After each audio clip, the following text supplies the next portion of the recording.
அனைவருக்கும் வணக்கம். வைனதேயாவின் கதை நேரம். பார்த்தசாரதியின் மணி பல்லவம். அத்தியாயம் 23. நாளைக்கு போது விடியட்டும்.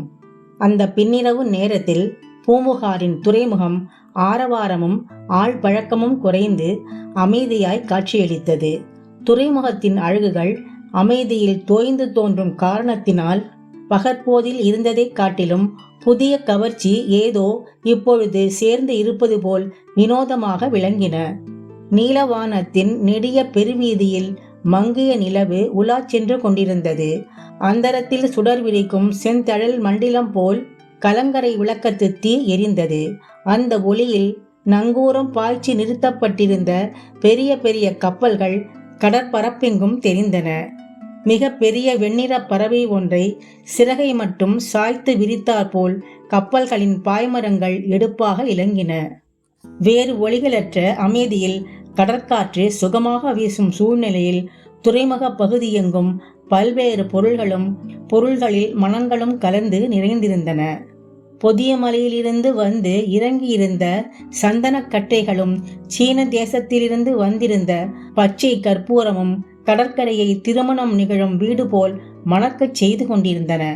எங்கும் அமைதி தங்கி நிற்கும் நேரம், எங்கும் அழகு பொங்கு நிற்கும் தோற்றம், எங்கும் ஒளி அடங்கின நேரத்துக்கு உரிமையான ஒளி அடங்கின அடக்கம். அப்போது அந்த துறைமுகத்தின் ஒதுக்கமான பகுதி ஒன்றில் மணிப்பல்லவத்துக்கு புறப்படும் சிறிய பாய்மரக் கப்பலின் அருகே அருட்செல்வ முனிவரும் வீரசோழிய வளநாடுடையாரும் நின்று கொண்டிருந்தார்கள். இன்னும் சிறிது நேரத்தில் அந்த கப்பல் புறப்படுவதற்கு இருந்தது. புத்தர் பெருமானின் பாரத பீடிகைகளை தரிசனம் செய்வதற்கு செல்லும் பௌத்த சமய துறவிகள் சிலரும் கப்பலுக்கு அண்மையில் நின்று பேசிக் கொண்டிருந்தார்கள். அன்று அந்த கப்பல் புறப்படும் நேரத்தில் அங்கே வழக்கமான கூட்டம் இல்லை. கப்பலில் பயணம் செய்வதற்கு இருந்தவர்களும் மிக குறைந்த தொகையினர்தாம். நகரத்தில் வாராது வந்த பேரழகு கொண்டாட்டமாக இந்திர விழா நடந்து கொண்டிருக்கும் போது எவராவது வெளியூருக்கு போக ஆசைப்படுவார்களா? வெளியூர்களில் இருந்தெல்லாம் காவிரி பூம்பட்டினத்துக்கு மனிதர்களை வரவழைக்கும் சிறப்பு வாய்ந்த திருவிழா அல்லவா அது.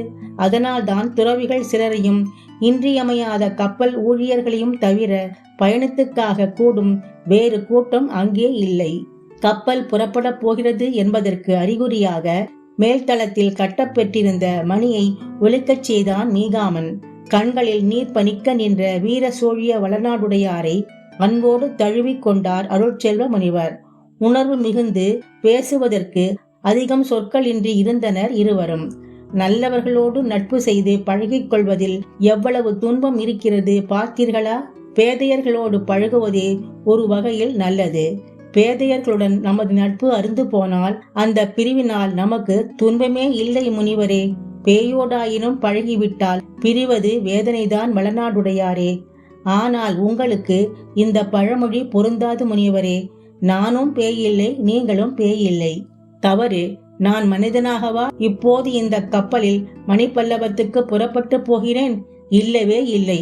உயிரோடு இருந்து கொண்டே செத்து போய் விட்டதாக உலகத்துக்கு பொய் சொல்லிவிட்டு அந்த பொய்யை மெய்யாக பாதுகாக்க உங்களையும் நியமித்துவிட்டு பேயாக பறந்து கொண்டுதான் ஓடுகிறேன். உயிர் இருந்தும் அதற்குரிய தோற்றமின்றி மறைந்து நடமாடுவதுதானே பேய். அப்படியானால் நான் முதல் தரமான பேய்தான் வளநாடுடையாரே. மீண்டும் கப்பல் மணி ஒலித்தது. அமைதியில் பிறந்து அமைதியில் வளர்ந்து அமைதியோடு கலக்கும் அந்த மணி ஓசை அப்போது அங்கிருந்த சூழ்நிலையில் தனி ஒலியாய் விரிந்து பரவியது.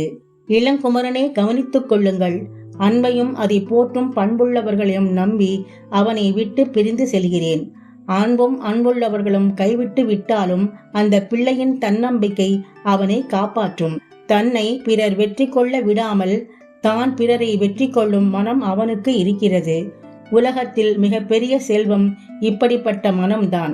இந்த மனம் உள்ளவர்கள் உடம்பினால் தோற்று போனாலும் உள்ளத்தினால் வெற்றி பெறுவார்கள். உயரிய நூல்களை கற்று உலக ஞானமும் பெறும்போது இப்போது பெற்றிருக்கிற சில முரட்டு குணங்களும் தணிந்து பண்புகள் வளர்ந்து இளங்குமரனின் மனம் பக்குவம் அடைந்துவிடும். இவ்வாறு கூறிக்கொண்டே கப்பலின் மரப்படிகளில் ஏறினார் அருட்செல்வ முனிவர். வளநாடுடையார் முனிவரையே பார்த்து கொண்டு கீழே கரையில் நின்றார். உரிய நேரத்துக்கு ஏதோ நினைவு வந்தவர் போல் அடுத்த ஆண்டு வைகாசி விசாகம் புத்த பௌர்ணமி நாள் எப்போது வரப்போகிறது என்று காத்து கொண்டே இருப்பேன், மறந்து விடாதீர்கள் என்று இறைந்து கூறினார் அவர். இந்த மனம் இன்றிலிருந்து தாங்க வேண்டிய நினைவு சுமையை எப்படி தாங்கி ஆற்றப் போகிறது என்பது போல் பெருமூச்சு வந்தது அவருக்கு. அருள்செல்வ முனிவர் தம்முடைய தவச்சாலையிலிருந்து நெருப்புக்கு இரையாகாமல் காப்பாற்றி கொண்டு வந்த சுவடிகளையும் பிற பொருள்களையும் தவிர மனதில் இளங்குமரனை பற்றிய பேருண்மைகளையும் காப்பாற்றி சுமந்து கொண்டுதான் மணிப்பல்லவத்துக்கு கப்பல் ஏறியிருக்கிறார் என்பதை வளநாடுடையார் அறிந்திருந்தார். ஆயினும் அந்த பேருண்மைகள் புரிவதற்கு அடுத்த புத்த பௌர்ணமி வரையில் காத்திருக்க வேண்டுமே. கடற்பரப்பில் கப்பல் சிறிது தொலைவு நகர்கிற வரை கரையில் நின்றுவிட்டு வீடு திரும்பினார் வளநாடுடையார். வீட்டில் கதக்கண்ணன், இளங்குமரன் எல்லோருமே இருப்பார்கள் என்று நினைத்து கொண்டு சென்றிருந்தார் அவர். முனிவருடைய தவச்சாலை தீப்பற்றி முனிவரும் தீயுண்டு இறந்து போனார் என்ற செய்தியை யாவரும் நம்பத்தக்க விதத்தில் எப்படி விவரிப்பது என்று கூட முன்னேற்பாடாக சிந்தித்து வைத்துக் கொண்டே வீட்டை அடைந்திருந்தார் அவர்.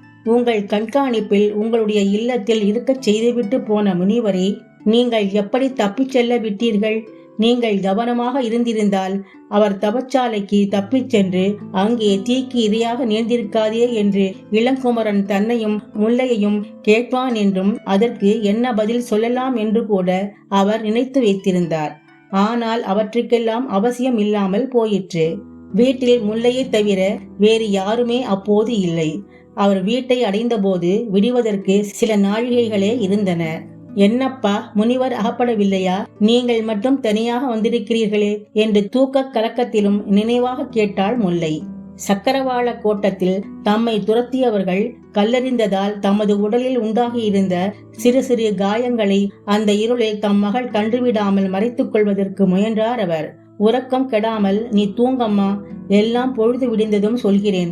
இப்பொழுது என் மனமே சரியாயில்லை என்று பெண்ணின் கேள்விக்கு பிடிகொடுக்காமல் மறுமொழி கூறி தப்பித்துக் கொண்டார் வளநாடுடையார். முல்லை, இளங்குமரனும் உன் தமையனும் காலையிலிருந்து இதுவரை எங்கேதான் சுற்றுகிறார்களோ? விடுகிற நேரம் ஆகப் போகிறது. இந்திர விழா வந்தாலும் வந்தது. இவர்களுக்கு ஊர் சுற்ற நேரமும் காலமும் இல்லாமலே போய்விட்டது. பாவம், நீ எவ்வளவு நேரம் தனியாக வீட்டில் இருந்திருக்கிறாயே என்று மகளிடம் வருந்தி கூறிவிட்டு படுக்கச் சென்றார் வளநாடுடையார். தூங்குகிறோம் என்று பேருக்கு படுகையில் புரண்டாரே ஒழிய மனதை கொடியும் நினைவுகளை மீறி உறக்கம் அவரை அழுக மறுத்தது. பொழுது புலர்ந்ததும் இளங்குமரன் முகத்தில் விழித்து சிறிதும் தடுமாறாமல் அந்த பொய்யை மெய்போல் உறுதியாக எப்படி கூறலாம் என்று சொற்களை மனதில் வரிசைப்படுத்தும் முயற்சியில்தான் மீண்டும் மீண்டும் அவரால் ஈடுபட முடிந்தது. அதோடு அடுத்த புத்த பௌர்ணமி வரையுள்ள காலவெளியில் நீண்ட தொலைவையும் அவர் தம் நினைவுகளால் அளக்க முற்பட்டார். முடிவும் விடையும் கிடைக்காது மேலும் மேலும் நீளும் அளவாக இருந்தது அது. மனம் அறிய தவிக்கும் உண்மைகளுக்கும் தமக்கும் நடுவில் இருந்த காலவெளி பெரிதாகவும் மலைப்பாகவும் தோன்றியது அவருக்கு. முல்லை தனக்கு கதவை திறந்து விடுவதற்காக எழுந்திருந்து விட்டு இப்போது நன்றாக உறங்குவதாக நினைத்து கொண்டிருந்தார் அவர். முல்லை படுத்த இடத்திலிருந்து தெளிவான குரலில் நாளைக்கு காலையில் அவர் இங்கு வந்து விடுவாரா அப்பா என்று கேள்வி புறப்பட்ட போதுதான் தனக்கு கதவு திறந்து விட்டதனால் கலைந்த தூக்கத்தை அவள் இன்னும் திரும்ப பெறவில்லை என்று அவருக்கு புரிந்தது. தான் தூங்கி போய்விட்டதாக அவள் நினைத்துக் கொள்ளட்டும் என்று முதலில் அவளுக்கு பதில் பேசாமல் இருந்துவிட எண்ணினார் அவர். ஆனால் மகள் விடவில்லை. மீண்டும் அவரை கேட்டாள். உங்களைத்தான் கேட்கிறேன் அப்பா, நாளை காலையில் அவர் இங்கு வந்து விடுவாரா? கண்ணுக்கு கண்ணாக வளர்த்த பெண்ணை ஏமாற்றும் துணிவு இரண்டாம் முறையும் அவளிடம் இருந்து கேள்வி எழுந்தபோது தளர்ந்து விட்டது. மௌனத்தை கலைத்துவிட்டு வாய் திறந்தார் அவர். எவரை சொல்கிறாய் முல்லை? அவரைத்தான் அப்பா, அருள்செல்வ முனிவரின் வளர்ப்பு புதல்வர். நாளை காலையில் இங்கு வருவாரா? ஓஹோ, இளங்குமரனை பற்றி கேட்கிறாயா? நாளைக்கு அவசியம் இங்கே வருவான் அம்மா. வராவிட்டாலும் நானே அவனை தேடிச் சென்று பார்க்க வேண்டிய காரியம் இருக்கிறது. அப்படி தேடிச் சென்று பார்த்தால் அவரை மறவாமல் இங்கே அழைத்து வரவேண்டும் அப்பா. இன்றைக்குத்தான் அண்ணனுக்கும் அவருக்கும் செய்து வைத்திருந்த விருந்துணவெல்லாம் வீணாகிவிட்டது. நாளைக்காவது அவரை இங்கே விருந்துண்ண செய்ய வேண்டும்.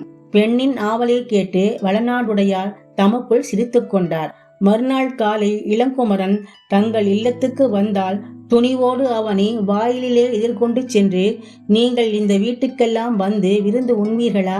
பட்டினப்பாக்கத்து செல்வ குடும்பத்து நங்கையர் எவரேனும் பல்லக்கில் ஏற்றிக்கொண்டு பகட்டாக அழைத்து போனால் போவீர்கள்.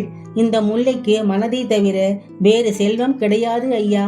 அவள் இந்த செல்வத்தை தான் உங்களுக்கு தர முடியும். பல்லக்கும் பரிவாரமும் வைத்து பாங்காக அழைத்து விருந்தளிக்க இந்த ஏழை மறவர் குடும்பத்து பெண்ணுக்கு இயலாது.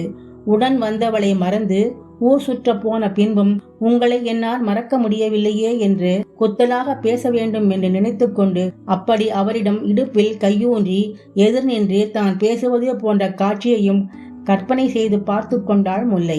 அவ்விதமாக கற்பனை செய்வது வெப்பமும் தட்பமும் கலக்கும் அந்த பின்னிரவு போதில் மனதுக்கும் உடம்புக்கும் சுகமான அனுபவமாக இருந்தது அவளுக்கு.